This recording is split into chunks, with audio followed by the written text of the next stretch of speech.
My husband had brought up the idea, and I was genuinely enjoying a solo shopping trip for the first time in a while.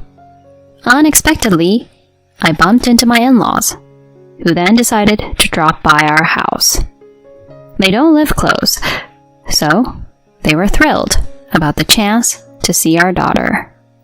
On our way home, we excitedly shared photos of her. When I got back home sooner than anticipated, only my daughter was there.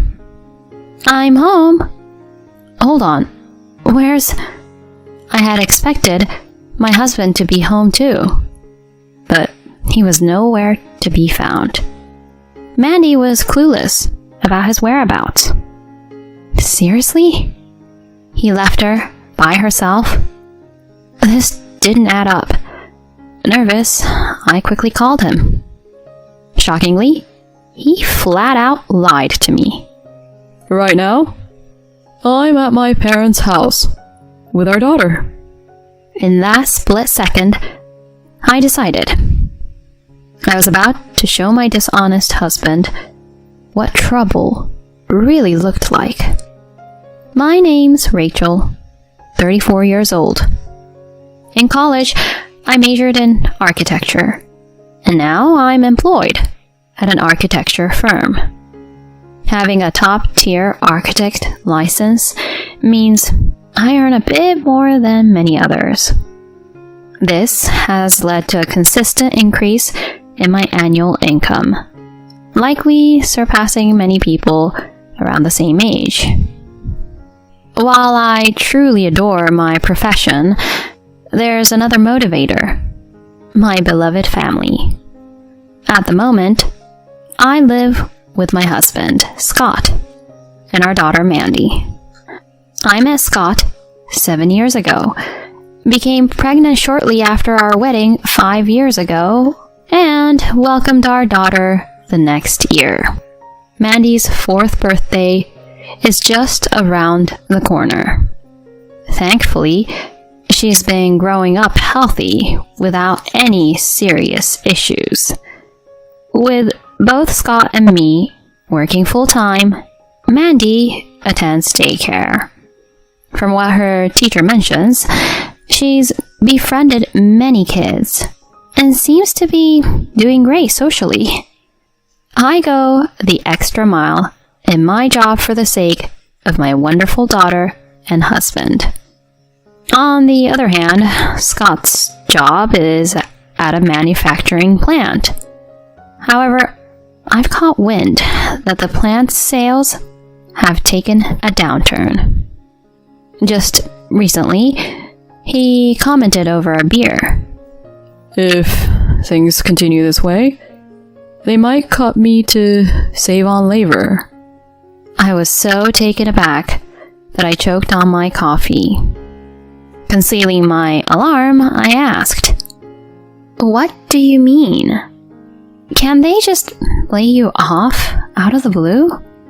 Rumors have been swirling for some time, and they've actually started letting some folks go. Now that you mention it, I guess your paychecks have been lighter lately, huh? I'm actually thinking of picking up a part-time night job. So we should be good with bills. Hold on, a night job? Yeah, I've put in an application, and there's an interview lined up. My heart sank hearing this. He's already stretched thin. Adding nighttime work seems excessive. After a pause, I voiced, "You really don't need that night job." But with what I'm making now... My company is on the upswing, and our profits are climbing. Financially, we're solid. You sure? Absolutely. I'd hate for you to burn out. Rachel. Okay, I'll lean on you for this one. We settled on him sticking with the plant job for the foreseeable future. I've kept it from him, But in reality, we could live comfortably on just my earnings. Bringing that up might hurt his ego. My last intention is to upset him. I only wish for him to have a stress-free job. Since our talk, he doesn't seem as downcast. In fact, he appears more upbeat. His frequent smiles warm my heart. It looks like he's less burdened about his job. That's a relief. With my steady income rise, financial concerns are off our plate. Above all, the happiness of our family is paramount. With that mindset, I've been grinding away. Yet, back then, I had no inkling that my leniency regarding his job would later come back to bite. Fast forward a month. After wrapping up at work, I picked up Mandy from daycare like always and headed home. Usually, Scott will be back by the time I start dinner. But he was notably late that day. Over dinner, Mandy wondered aloud. "Mom, why is Dad taking so long?" "I don't know," I answered, glancing at my phone. No texts from him. Post-dinner, I tried to call him, but all I got was the endless tone of an unanswered call. This was a first for us, so I couldn't help but fear the worst. He didn't have an accident, did he? But if something like that happened, surely someone would have reached out. Everything has to be all right. After tucking my daughter in, I chose to wait up for him. Around 11 p.m., I finally heard the front door. Racing to greet him, he looked taken aback. "You're still up?" His nonchalance irked me, prompting me to voice my frustration. "What do you mean, still up? Do you realize how late it is? You ignored all my texts. Do you have any idea how worried I was?" "Oh, my bad. I got roped into some unexpected overtime and didn't check my phone." "Overtime? Would a quick text have been too much to ask? Just to let me know you'd be late?" "That's why I'm saying sorry. I promise I'll be more considerate next time. Alright?" Seriously? After all my worrying? I'm going to bed. I sighed, turned, and made my way to the bedroom. Instead of a genuine apology, all I heard was a heavy sigh behind me. Come morning, though I tried to keep things normal for Mandy, he was visibly grouchy. "Daddy? You got in late last night. You okay?" She attempted to chat him up a few times, but he ignored her. "Daddy, are you listening? Hey, Daddy! Mom and I were really worried about you. Can you not hear my voice anymore?" Watching her verge on tears from his cold shoulder, I had to bite back my anger and comforted her. "Oh, sweetie, I'm sorry. Daddy had a late work night and he's just exhausted." "Was he at work?" "Yes. He was working hard for both of us. We'll chat with him later, okay?" "All right. Sorry, Daddy, and thanks for always working so hard." She shot him a heartfelt smile, but he remained stone-faced. No matter how hard she tried, he was short with her. His childlike sulking was puzzling more than infuriating. I resolved to have him reconnect with her that evening. But starting from that day, his routine shifted to consistently coming home past midnight. Sure, he'd inform me of his late hours, but overtime was a rarity for him before. It felt off. Choosing to get to the bottom of it, I hired a private investigator to shadow him on weekdays for a couple of weeks. Mid-investigation, one day, I arrived home to Scott already there. I didn't expect you home this early. He grinned and said, Every now and then, it's good to prioritize family. It was a slow day at work, so I took off early. Really? Dinner will be ready soon. Just hang tight. Got it. I'll hang out with Mandy in the meantime.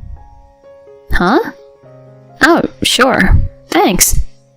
His sudden change in attitude was disconcerting. As I started cooking, Scott, playing with Mandy, called over. Hey, Rachel. How about you take next Saturday off for yourself? All alone? You deserve a breather too. You've shouldered all the household responsibilities. I'll manage Mandy for the day. Are you sure? Absolutely. It's the least I can do. He smiled warmly. Despite our recent tension, perhaps he was trying to be thoughtful. Maybe this was his way of extending an olive branch. My resentment began to diminish. Though it might seem minor, this gesture touched me. So, I accepted his offer and planned a solo shopping day. That weekend, I dressed up, did my makeup, and ventured downtown on my own. I started off early, explored a few art galleries I'd had on my list, treated myself to a fancier than usual lunch, and wrapped up my afternoon browsing through a high-end department store sporting my favorite labels. It was only 3 p.m., and even though Scott told me to enjoy my day and not rush back until evening, I'd already hit all the stores on my list and bagged my buys. I went to a supermarket to grab some ready-to-eat dishes and a dessert for dinner. It seemed a little early, but the idea of having an early dinner together appealed to me. As I was scanning the aisles, a voice rang out, "Rachel!" followed by a tap on my shoulder. Startled, I turned to see Mary, my mother-in-law. "Mary, what brings you here?"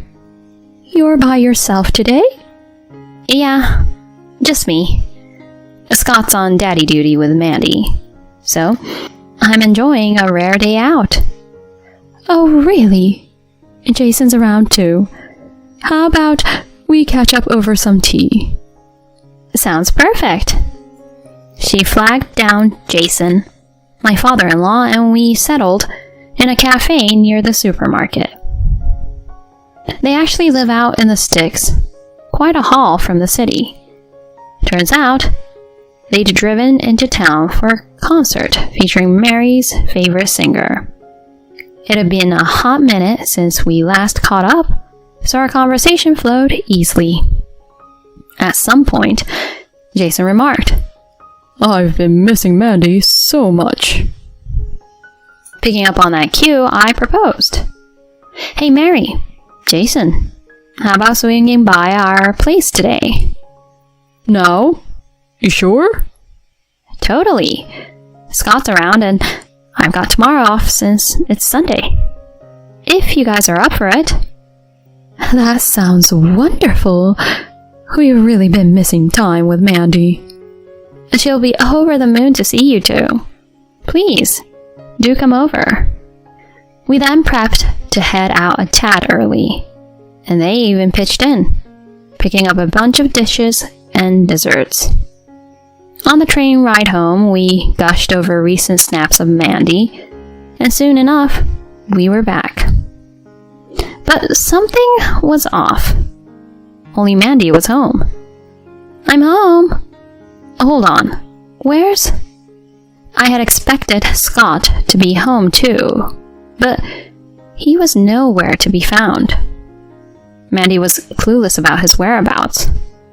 Seriously? He left her by herself? This didn't add up. What's he up to? Mary whispered, a touch of worry in her voice. I didn't waste a second and called Scott. When he answered with a breezy, "Hello?" I switched to speaker mode so Mary and Jason could listen in. Trying to keep my composure, I asked, "Where are you right now?" "Now, I'm at my folks' house with Mandy." Your folks? Yup. Thought you were gonna be out late, so I figured I'd let them hang with Mandy. It's been a while. I shot a glance toward Mary and Jason, who were clearly thrown off. I mean, anyone would get that this story didn't add up. Right then, it hit me. Scott was betraying me, our family, and he was going to pay for it. After hanging up, I left Mandy with Mary and Jason and made a beeline to the PI agency I'd hired earlier. I laid out the whole story and they handed over their findings. Just as I'd feared, Scott was seeing someone else. All his working late stories, all made up. Even worse, he'd lost his job and was blowing through his severance on daytime rendezvous. No doubt he's with her right this moment. As soon as his affair was confirmed, all my love for him evaporated. It wasn't long before I was dead set on a divorce. This was all so out of the blue. I'd sensed something was off. But cheating? And to think he left our little girl all alone at home for this fling? Unthinkable. Once I got home, I told everything to Mary and Jason. Both my in-laws and I were taken aback, and yeah, we were mad. Hours went by as we sat there, waiting for Scott to waltz through the door, with my in-laws right there with me for support. I rang up my sister, who lives just around the corner, to come get Mandy and watch her for the night. Then, a little after 7 p.m., in walked Scott. "I'm back." He strolled into the living room like it was any other day, but the three of us stared him down hard. "What the?" He went from casual to ghost white in a split second. Caught red-handed, he scrambled for an explanation. "Look, Rachel, this isn't what it looks like. I was just shopping." Shopping?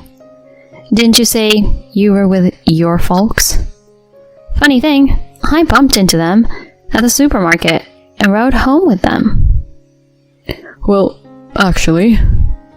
And let's not forget how you left Mandy, our little girl, all alone. Also, you could sneak around with your mistress? My voice rising, I threw down the photos I'd gotten from the PI. He went mute, face drained of all color. With a stern voice, I snapped. Using your own parents as your alibi? Abandoning Mandy to be with her? You're lower than low. "Please, I swear it won't happen again. Just give me another chance." Another chance? Buddy, you were done the minute you pulled this stunt. There's no coming back from this. And trust me, you'll pay for what you've done.